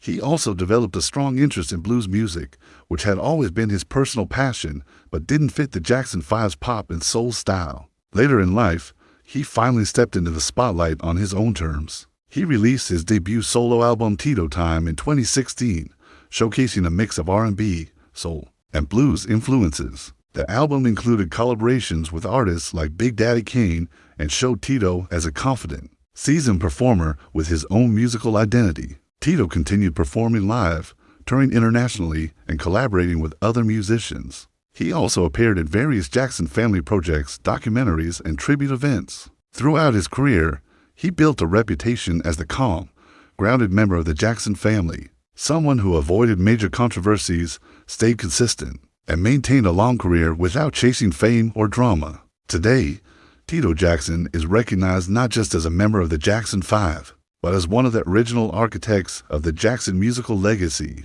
His early guitar playing helped launch one of the most influential groups in pop history, and his later work in blues and R&B shows a musician who stayed true to his craft. Tito's legacy is defined by longevity, discipline, and quiet impact, the kind of contribution that doesn't always make headlines, but holds everything together behind the scenes. Tito Jackson passed away on September 15, 2024, at the age of 70. His death came as a shock to fans around the world, especially because he had remained active, performing and appearing at events with his brothers in the years leading up to his passing. According to reports, he suffered a sudden heart attack while traveling through New Mexico, and despite medical efforts, he could not be revived. His sons, Taj, Taro, and TJ confirmed his passing publicly and shared emotional tributes honoring their fathers' kindness, humility, and lifelong dedication to music. The news sparked an outpouring of love from fans, musicians, and industry figures who recognized Tito not only as a member of the Jackson Five, but as a steady, grounding force within one of the most influential musical families in history. Even in death, Tito Jackson is remembered for the same qualities that defined his life: quiet strength, unwavering loyalty, and a deep love for his craft. His guitar helped launch a global musical dynasty, and his later work in blues and R&B showed an artist who never stopped growing. Tito leaves behind a legacy built not on headlines or controversy, but on consistency, musicianship, and heart, the kind of legacy that lasts long after the spotlight fades. On October the 7th, 2024, the world lost an actor whose face you've seen 100 times, whose voice you've heard in countless scenes, but whose name you probably never knew. This is the story of Nicholas Pryor, the quiet backbone of American television and film for nearly 70 years. He wasn't a superstar. He wasn't a leading man. He was a character actor, a mentor, a father, and so much more. Born Nicholas David Probst on January 28, 1935 in Baltimore, Maryland, his journey into acting wasn't written in the stars. It was forged through quiet persistence. His father was a pharmaceutical manufacturer, and Nicholas was raised in a world that valued education and discipline. He attended the prestigious Gilman School and later Yale University, which is where the acting bug first bit. He changed his name to Nicholas Pryor and stepped into the entertainment industry in 1955. There was no grand entrance, no sudden explosion of fame. He had 175 gigs under his belt.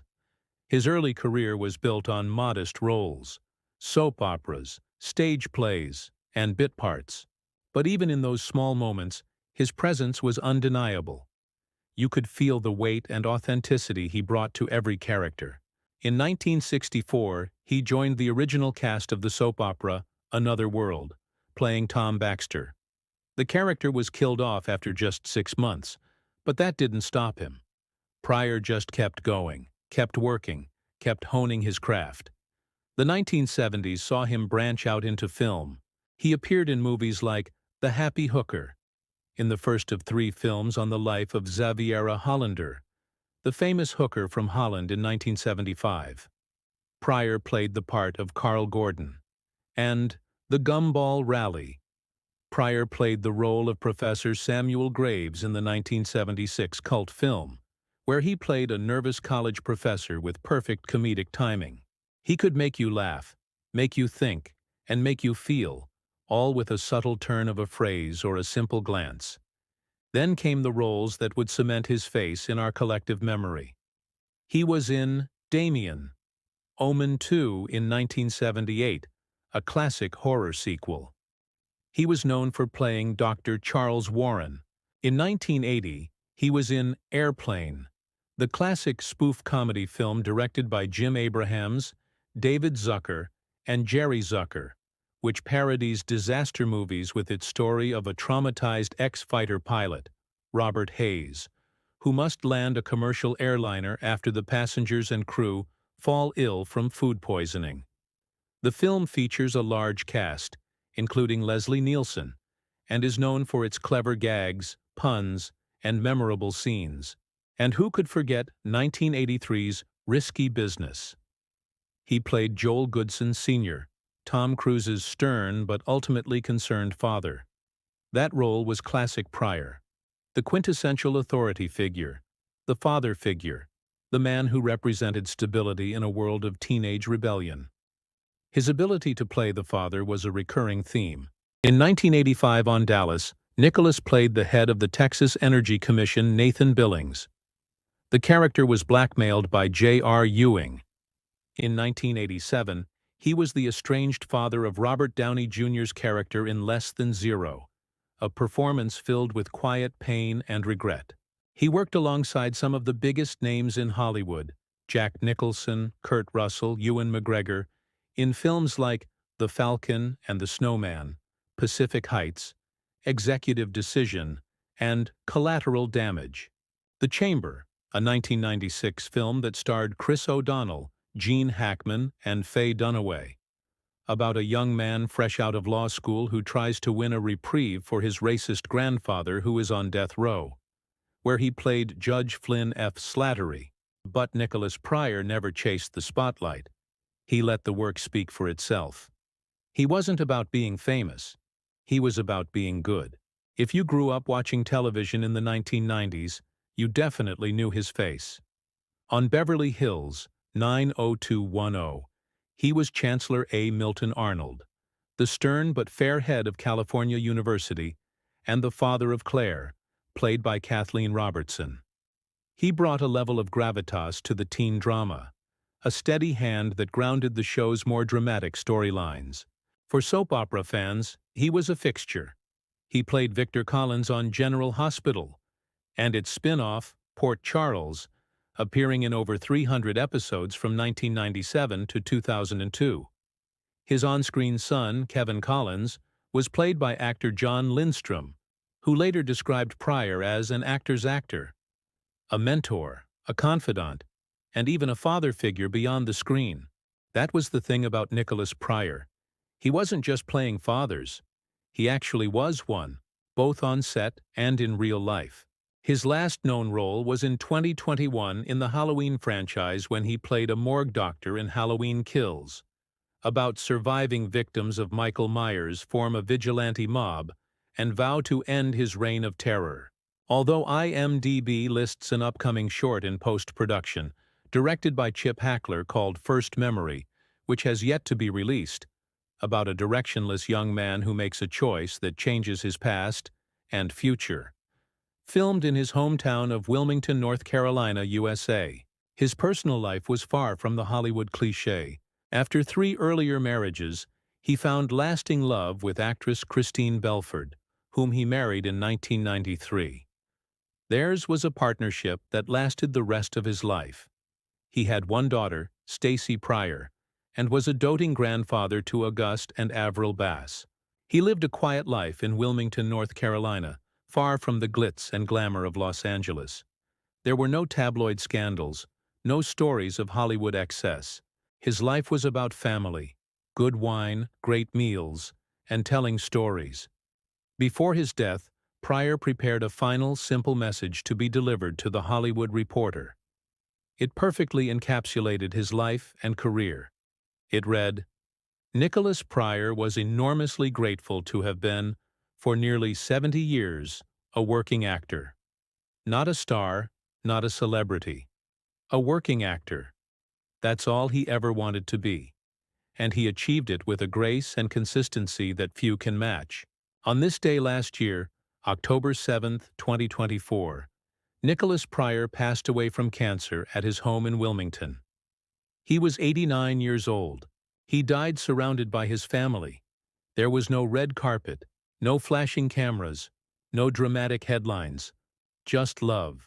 His death was announced quietly by his wife, Christine, and he was honored by colleagues and friends across the industry who remembered him not just for his talent, but for his kindness and professionalism. Nicholas Pryor never won an Oscar. He never headlined a blockbuster, but he was always there, in the background, in the margins. In the moments that made a scene, he made a story, feel real. He was the actor who made you believe. He was the face you knew, the voice you recognized, the presence you felt. He left behind a legacy not of fame, but of something far more valuable: consistency, humility, and grace. He showed up, he did the work, and he made everything he was in just a little bit better. Nicholas Pryor's own story has come to a close. So let's take a moment to remember the actor we all knew, even if we didn't know his name. Rest in peace, Nicholas Pryor. You won't be forgotten. We remember Liam Payne, cherished singer, devoted friend, and a voice of a generation, whose life was tragically cut short on October 16, 2024. Liam Payne died in Buenos Aires, Argentina, from a fall from a balcony. A flash of cameras. A silence that still echoes. Liam James Payne was born on August 29, 1993, in Wolverhampton, England, to Karen and Jeff Payne. He was a sickly child, born 3 weeks early, with frequent hospital visits until age 4. He suffered from kidney problems that had him frequently in and out of hospitals as a child. He once said, "I had 32 injections in my arm every morning and evening to try and make me better." Despite these early challenges, he developed a determined spirit. He had fight, and he had music. Liam found refuge in sports, especially running. He joined a club and became one of the top-ranked junior 1500-meter runners in the UK. At 12 years old, he had to deal with bullying at school, so he took up boxing. These experiences shaped his resilience and discipline. Liam's love for performing started early. At age 12, he joined the Pink Productions Theatre Company. He even performed to a crowd of 26,000 at a football game once. However, his greatest test was yet to come. At just 14, Liam auditioned on UK's X Factor for the first time. He made a strong impression but was told to come back in 2 years. He did just that. And everything changed. In 2010, Liam returned to the X Factor for a second attempt, and this is where fate intervened.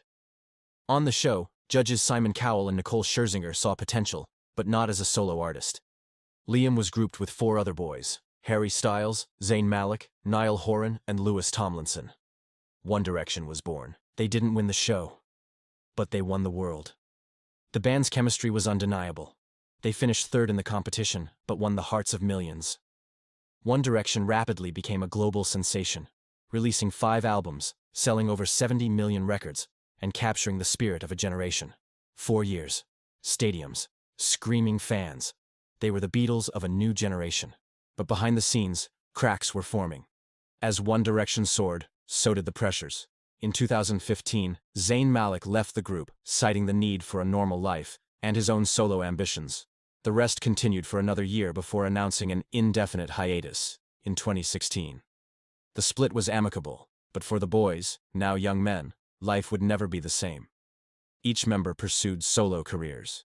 Liam's debut single, Strip That Down, hit hard. Club beats, swagger, and independence. But fame without the band was different, lonelier. Liam struggled with alcohol, anxiety, and identity. He spoke openly about therapy, addiction, and the pressure to perform. He was trying. But the spotlight never softened. Liam Payne was releasing music and collaborating with artists around the globe. He also explored TV, appearing as a judge on shows like Building the Band. Despite success, he was open about his struggles, with fame, mental health, and substance use. Rumors swirled about tensions, but all members later spoke fondly of their time together. The break gave each space to find their personal identities and creative voices. In interviews, he shared deeply about his battles, saying that growing up under the microscope took a toll. But he remained dedicated to music and his young son, Bear, co-parented with his ex-partner Cheryl. 2024 was supposed to be a comeback. Liam teased new music. He traveled, quietly, sometimes erratically. In early October 2024, Liam traveled to Buenos Aires, Argentina, partly to renew his U.S. work visa and to support fellow bandmate Niall Horan at his concert. His partner Kate Cassidy returned to Florida on the 14th, while Liam stayed behind. Fans reported seeing him in good spirits, discussing his love for the city. Argentina was a mystery. Some say he was recording. Others say he was escaping. But privately, Liam's struggles persisted. On October 16th, he was seen at a hotel in Buenos Aires when tragedy struck.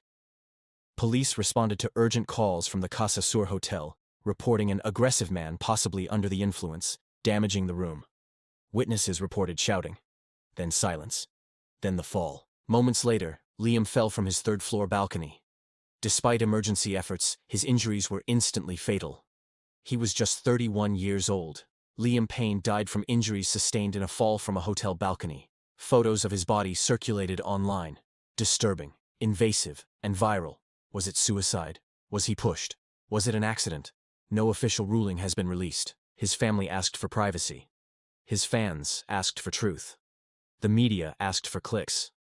The investigation into his death found no clear indication of suicide. Forensic reports suggest he may have fainted and fallen while intoxicated. Toxicology revealed multiple substances in his system. His passing sent shockwaves across the world. with bandmates, celebrities, and millions of fans mourning the loss. Liam Payne was more than a boy band member. He was a son, a father, a fighter. He gave voice to millions, and he lost his own in the noise. His death reignited conversations about mental health, fame, and the cost of being watched. One Direction fans held vigils. Argentina lit candles. The UK mourned a hometown hero. Liam was laid to rest first in Buenos Aires, then repatriated to the UK for his final funeral service. As a member of One Direction, he was a part of pop culture history. As an individual, he faced unimaginable challenges, but always sought to be open, honest, and to help others find their voice. Liam's last public project, serving as a judge on Building the Band, became a fitting tribute, dedicated to his memory and to his commitment to nurturing young talent. Liam Payne's story is one of resilience, creativity, and heart. He inspired millions, left a mark on the world of music, and taught us about the cost and the courage of chasing dreams. We remember his life, his music, and the love he brought to so many. Liam Payne fell, but he also flew. Through music, through memory, through every fan who still sings his name. In loving memory of Liam Payne, 1993 to 2024, he's gone, but never unheard, and certainly never ever forgotten. Rest in paradise, Liam James Payne. On November 3, 2024, Quincy Delight Jones Jr. died in Los Angeles at the age of 91. And though the world kept spinning, something in its rhythm changed. He wasn't just a producer. He was the architect of sound, the man behind the mic. The pulse beneath pop, jazz, soul, funk, and film. Quincy was born in the south side of Chicago on March 14, 1933. He was the elder of two sons. Quincy's early life was shaped by hardship. Quincy Delight Jones Jr. was born to Sarah Frances, née Wells, 1904 to 1999, a bank officer and apartment complex manager. His mother, a brilliant woman, but was institutionalized when he was just 7 years old. And his father, Quincy Delight Jones, 1895 to 1971, a semi-professional baseball player and carpenter from Charleston, South Carolina. His father moved the family to Seattle, where Quincy found salvation in music, trumpet first, then composition, then everything. By 14, he was arranging music. By 20, he was touring with Lionel Hampton. By 30, he was scoring films. And by 50, he was producing the best-selling album of all time. He didn't just break barriers, he shattered them. Quincy Jones was the first black vice president of a major record label. He scored 33 major motion pictures. He produced Thriller, Off the Wall, and Bad, the holy trinity of Michael Jackson's career. He won 28 Grammy Awards, a Primetime Emmy, a Tony, and was nominated for 7 Academy Awards. He was inducted into the Rock and Roll Hall of Fame, honored at the Kennedy Center, knighted in France, celebrated everywhere. But Quincy wasn't just a legend. He was a lightning rod. Quincy Jones's first wife was Jerry Caldwell, his high school sweetheart whom he married in 1957. Caldwell was a fellow high school student in Seattle and supported Jones's early career, and they divorced in 1966 after 9 years of marriage. They had one daughter together, Jolie Jones. In 1967, Quincy married Ulla Agneta Andersson, a Swedish actress, singer-songwriter, photographer, and retired model. But they divorced in 1974. Ulla and Quincy had one child together. She is the mother of Quincy Jones III. He dated Peggy Lipton, who was an American model, actress, and singer. She made appearances in many of the most popular television shows of the 1960s before she landed her defining role as flower child Julie Barnes in the crime drama The Mod Squad, for which she was nominated for 4 Emmy Awards and 4 Golden Globe Awards, winning the Golden Globe Award for Best Actress in a Television Series Drama in 1970. Peggy and Quincy had 2 children, Kadada and Rashida Jones. Peggy had took a 15-year hiatus to raise their children. You might know his daughter, Rashida Jones, who is an American actress and filmmaker. She is best known for her roles as Louisa Fenn on the Fox drama series Boston Public, or Karen Filippelli on the NBC comedy series The Office, or Ann Perkins on the NBC comedy series Parks and Recreation from 2009 to 2015. She also played the eponymous lead role in the TBS comedy series Angie Tribeca. Her accolades include a Grammy Award and 2 Emmy Award nominations. In 2025, she was named one of Time's 100 most influential people in the world. She also appeared in many films and as a producer. In 2018, her documentary Quincy, about her father, Quincy Jones, debuted on Netflix. It won the Grammy Award for Best Music Film in 2019. Rashida posted a photo of her father's hands, weathered, wise, and still. I couldn't locate that photo, so enjoy this one instead. In total, Quincy fathered 7 children. He was linked romantically to Nastasia Kinski. Quincy and Nastasia were in a relationship from 1991 to 1995 and had a daughter, Kenya Kinski Jones. Nastasia is a German actress. Their daughter, Kenya, is now a model. Quincy Jones once claimed to have dated a 24-year-old Ivanka Trump, the daughter of President Donald Trump, when he was 72, despite their 47-year age gap. Despite what he has claimed, Ivanka Trump has never publicly admitted to dating him or even going to dinner with him. He once claimed he had 22 girlfriends around the world, and no one doubted it. He was scandalous. He was brilliant. He was brutally honest. In a 2018 interview, he claimed Marlon Brando had slept with Richard Pryor, Marvin Gaye, and James Baldwin.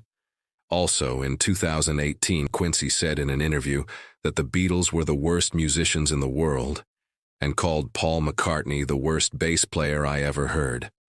He also added that Ringo Starr was not good, recalling a time when a jazz drummer had to play a part for Starr because he was struggling with it. He said Michael Jackson stole songs. He accused the industry of racism, greed, and cowardice, and he did it all with a smile. Quincy Jones didn't care about being liked. He cared about being real. He claimed to have mentored Oprah Winfrey.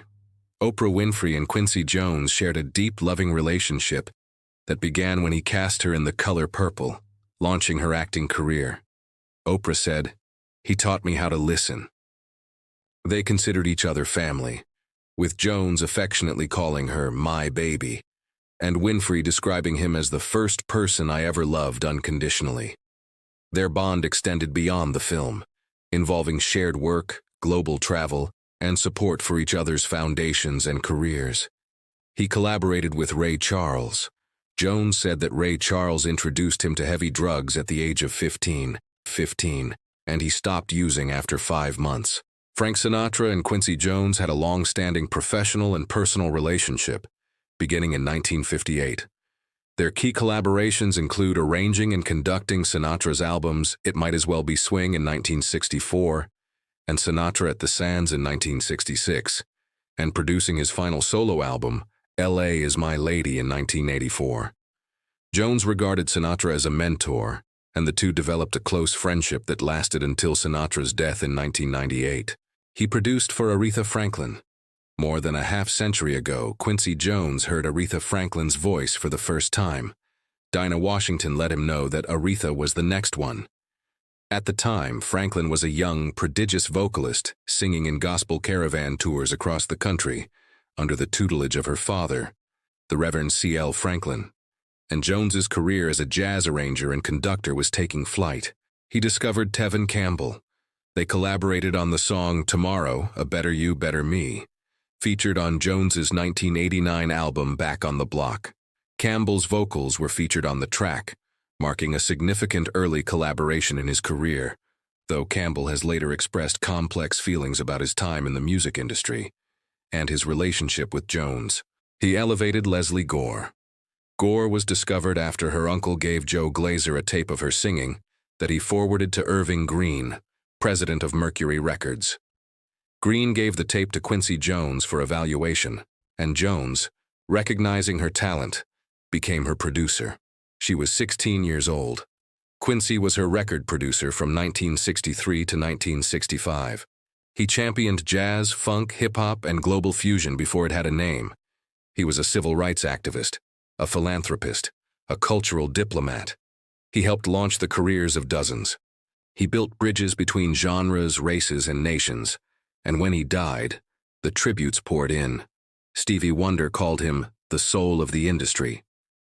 Quincy Jones and Stevie Wonder had a significant professional and personal relationship, working together on projects like the We Are the World charity single, and Jones producing some of Wonder's songs, such as You've Got It Bad Girl.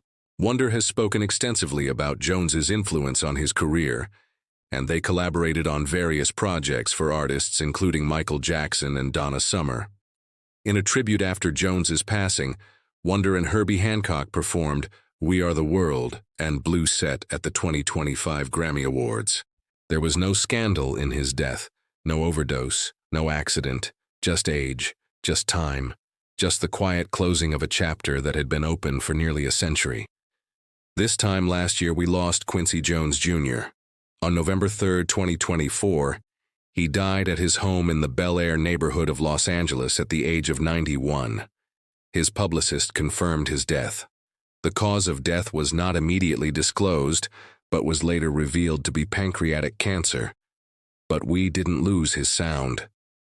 It's in every beat that grooves, every score that swells, in every artist who dares to be bold. Quincy Jones didn't just live through eras, he created them. The world paused, not just to mourn, but to remember the man who made music feel like truth. He left behind no spouse, but a legacy of love, mentorship, and music that spans generations. Quincy was survived by his children. Rest in rhythm, Quincy. Your legacy plays on. Remembering Tony Todd. The horror world lost one of its most iconic voices. Tony Todd, the man whose deep, resonant tone haunted generations, passed away on November 6, 2024, at the age of 69.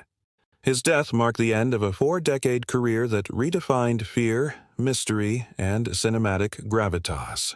Born Anthony Tiran. Todd, on December 4, 1954, in Washington, D.C., Tony grew up in Hartford, Connecticut, where his passion for acting took root. He studied at the University of Connecticut and later at the Eugene O'Neill National Theater Institute, sharpening the craft that would make him a legend.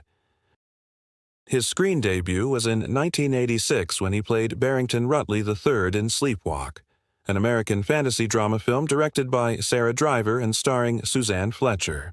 He played Sergeant Warren in Platoon, a 1986 American war film written and directed by Oliver Stone, starring Tom Berenger, Willem Dafoe, and Charlie Sheen. Tony Todd's breakthrough came in 1992 when he embodied the terrifying yet tragic figure of Candyman in the cult horror classic.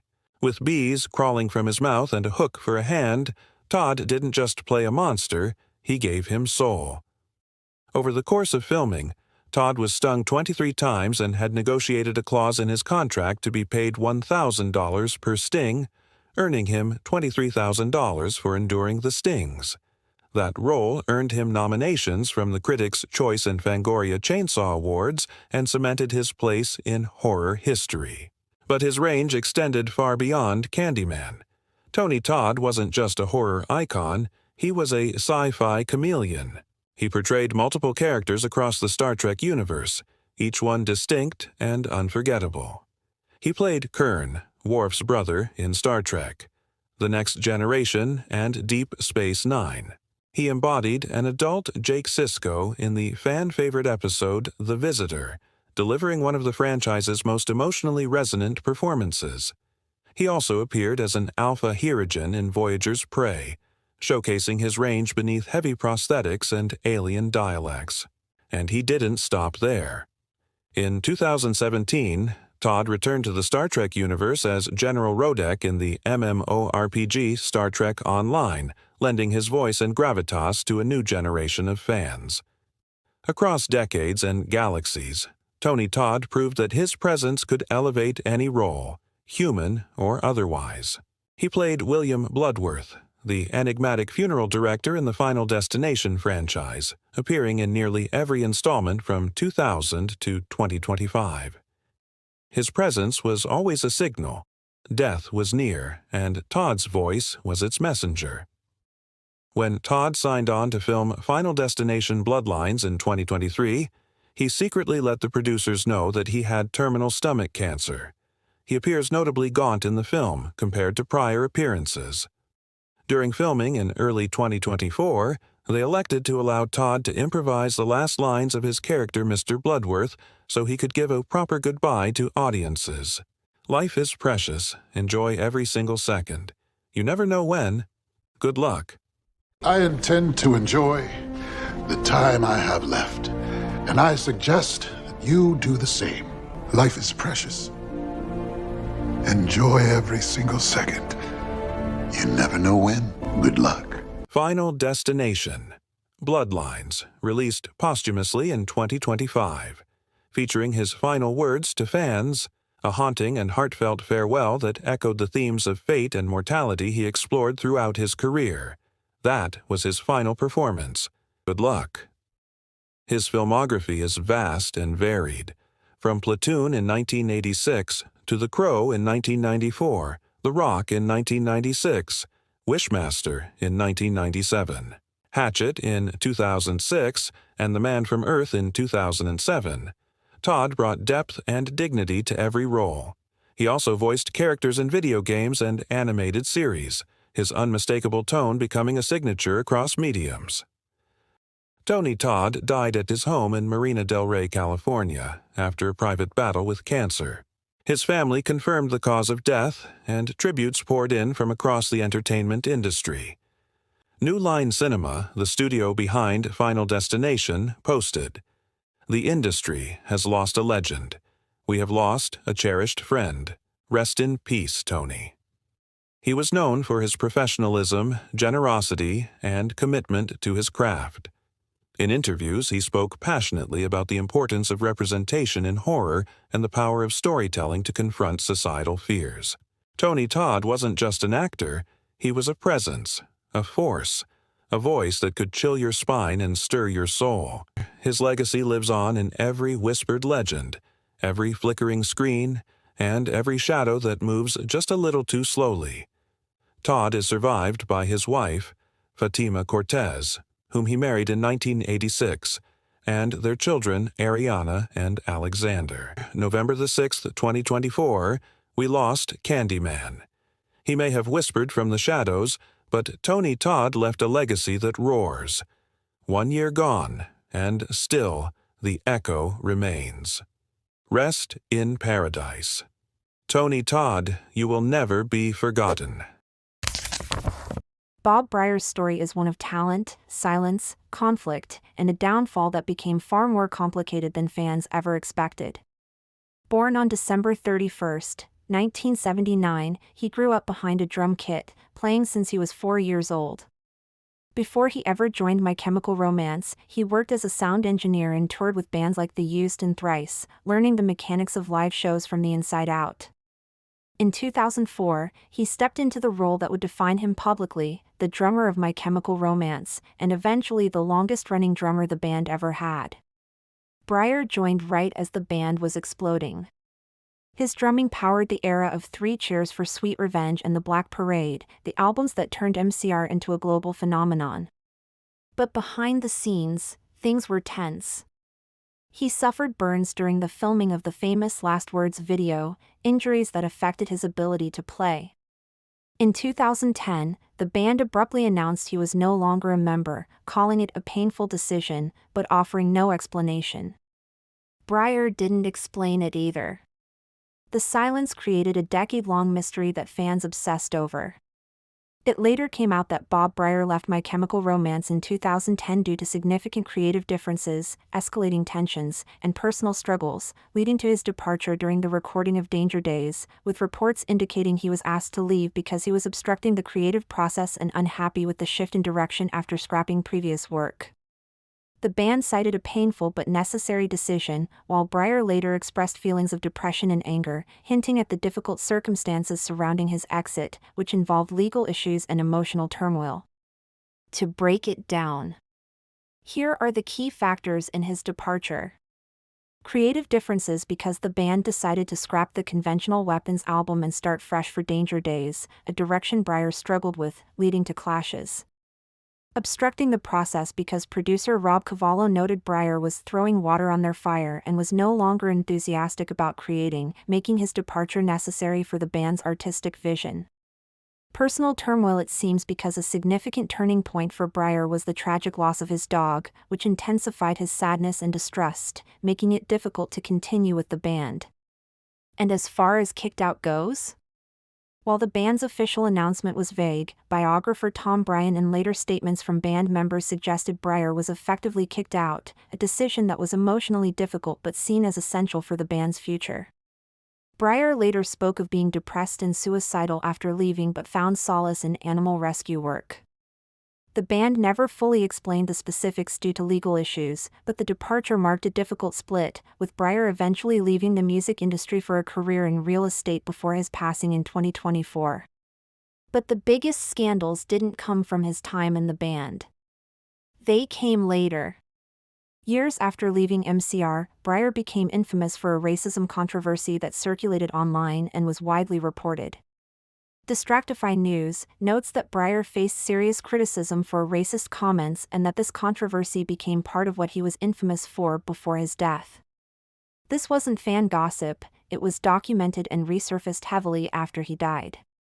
His later years were also marked by what Blunt magazine described as hateful rhetoric and growing isolation, painting a picture of someone whose public persona had shifted dramatically from the drummer fans once idolized.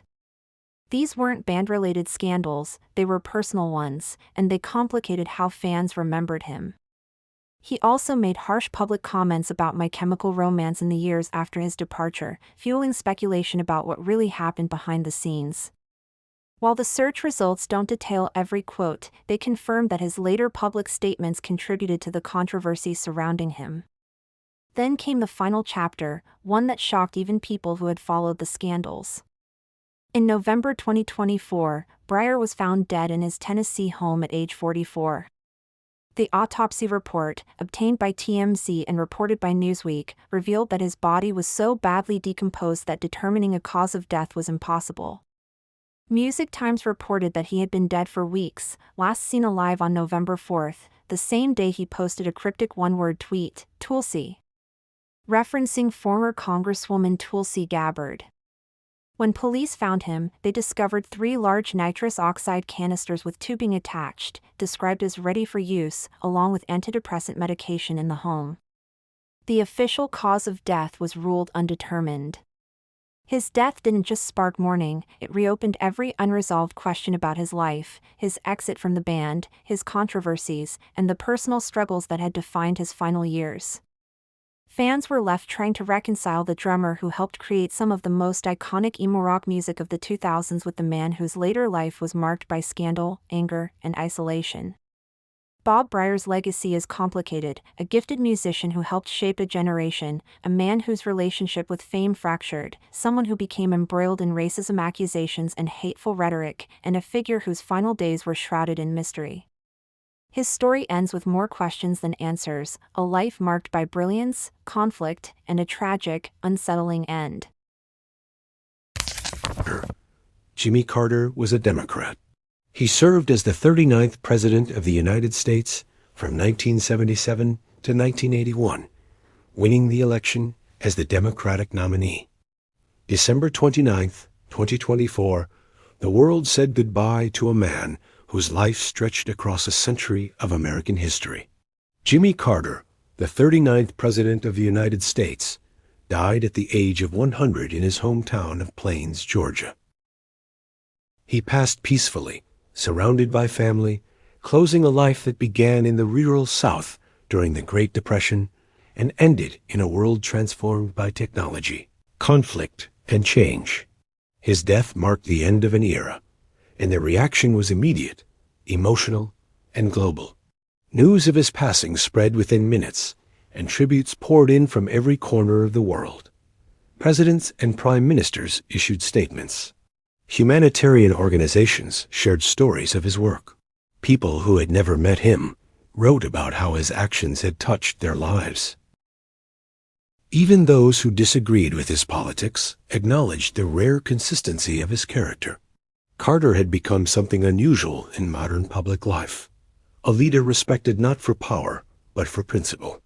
His death triggered a wave of reflection on what leadership can look like when it's rooted in humility, empathy, and service. Carter's story began far from Washington. He grew up in a small farming community in rural Georgia, working long days on his family's peanut farm. That upbringing shaped him in ways that never left him. He learned discipline, patience, and the value of hard work. He learned what it meant to live simply and to take responsibility for others. Those values followed him into adulthood, into the Navy, into state politics, and eventually into the White House. Even as president, he carried himself with the modesty of someone who had never forgotten where he came from. When he ran for president in 1976, the United States was exhausted by scandal and distrust. Watergate had shaken the country's faith in government. Carter promised honesty, transparency, and decency. He spoke softly, but with conviction. He didn't pretend to be perfect, and he didn't try to charm his way into office. He simply offered integrity. And in that moment, it was exactly what the country wanted. He won the election and entered the White House determined to restore trust in government. His presidency was marked by enormous challenges. Inflation was rising. Energy shortages created long lines at gas stations. International tensions were escalating. Carter faced criticism from all sides, but he remained committed to doing what he believed was right, even when it was politically costly. His most enduring achievement came in 1978, when he brought Egyptian President Anwar Sadat and Israeli Prime Minister Menachem begin together at Camp David. After nearly 2 weeks of negotiations, they signed a peace agreement that remains one of the most significant diplomatic breakthroughs of the 20th century. Even critics of his administration acknowledged that Carter's persistence, patience, and moral conviction made that agreement possible. His presidency was marked by enormous challenges. Even critics of his administration acknowledged that Carter's persistence, patience, and moral conviction made that agreement possible. Even with these achievements, Carter's presidency was far from smooth, and he faced several major controversies that shaped public perception of his leadership. The most defining was the Iran hostage crisis, where 52 American diplomats and citizens were held hostage for 444 days. Carter spent months negotiating and even authorized a risky rescue mission, but the operation failed when helicopters malfunctioned and collided in the desert, killing 8 servicemen. The crisis dragged on until the final minutes of his presidency, and the hostages were released just after his successor was sworn in, a moment that deeply overshadowed his final days in office. At home, the country was struggling through an energy crisis that left Americans waiting in long lines for gas. Carter urged the nation to conserve energy in a televised address that became known as the Malaise speech, even though he never used the word. Many Americans felt blamed rather than reassured, and the speech became a symbol of national frustration. The economy added even more pressure, with inflation, unemployment, and interest rates all rising at the same time, a painful combination that critics labeled stagflation. Carter also faced backlash for his decision to boycott the 1980 Moscow Olympics after the Soviet Union invaded Afghanistan. Athletes who had trained their entire lives were devastated, and the move sparked debate about whether politics should interfere with sports. Even within his own party, Carter faced resistance. Senator Ted Kennedy challenged him in the 1980 Democratic primary, creating a rare and damaging internal fight that weakened Carter heading into the general election. These controversies didn't erase his accomplishments, but they shaped how many Americans viewed his presidency at the time. They also set the stage for what would become one of the most remarkable post-presidential transformations in American history. But the most remarkable part of Carter's legacy came after he left the White House. Instead of retreating into retirement, he reinvented what it meant to be a former president. Through the Carter Center, he dedicated decades to humanitarian work. He fought disease, promoted democracy, monitored elections, and advocated for peace in places most world leaders never visited. He traveled to conflict zones, remote villages, and struggling communities, not for attention, but because he believed every life mattered. His work helped nearly eradicate diseases like guinea worm, a very long parasitic nematode worm which lives under the skin of infected humans and other mammals in rural Africa and Asia. He strengthened democratic processes around the world and brought attention to human rights abuses that might otherwise have gone unnoticed. Carter's post-presidential life became a second career, one defined not by power, but by compassion. He built homes with Habitat for Humanity well into his 90s. He taught Sunday school in his hometown church long after most people his age had slowed down. He spoke out for the vulnerable, the oppressed, and the forgotten. In 2002, he received the Nobel Peace Prize for his humanitarian efforts. It was a recognition not of political power, but of moral influence. A rare acknowledgement that a former president had done more for humanity after leaving office than many do while in it. Throughout his rise in national politics, Carter became a familiar face to Americans, in part because of his repeated appearances on the cover of Time magazine. He was reportedly featured 27 to 30 times, some during the 1970s, including during his years as governor of Georgia, and throughout his 1976 presidential campaign, when the national spotlight began to shift toward him as a new kind of political figure. After winning the election, he appeared again on the cover as the incoming president, and in early 1977, he was named Time's Man of the Year, a symbolic recognition of the hope many Americans placed in him as he prepared to take office. And then, decades later, following his death in 2024, Time honored him once more with a memorial issue reflecting on his century-long life and global impact. His marriage to Rosalind Carter was another defining part of his story. They were partners in every sense, in politics, in humanitarian work, in faith, and in life. Their bond became a symbol of devotion and shared purpose. When she died in 2023, many wondered how long he would hold on without her. In the end, they left the world only a year apart, closing a love story that lasted more than 75 years. Their partnership was a reminder that leadership is not just about public accomplishments, but about the relationships that sustain a life of service. When Carter died, the United States honored him with a state funeral in Washington, D.C. Leaders from across the political spectrum attended, along with dignitaries from around the world. He lay in state in the U.S. Capitol Rotunda, a tribute reserved for the most consequential figures in American history. Thousands of people lined up to pay their respects, some waiting for hours just to walk past his casket for a few seconds. The mourning period lasted a full month, reflecting the depth of his impact and the affection people felt for him. Even in his final years, Carter remained a symbol of resilience.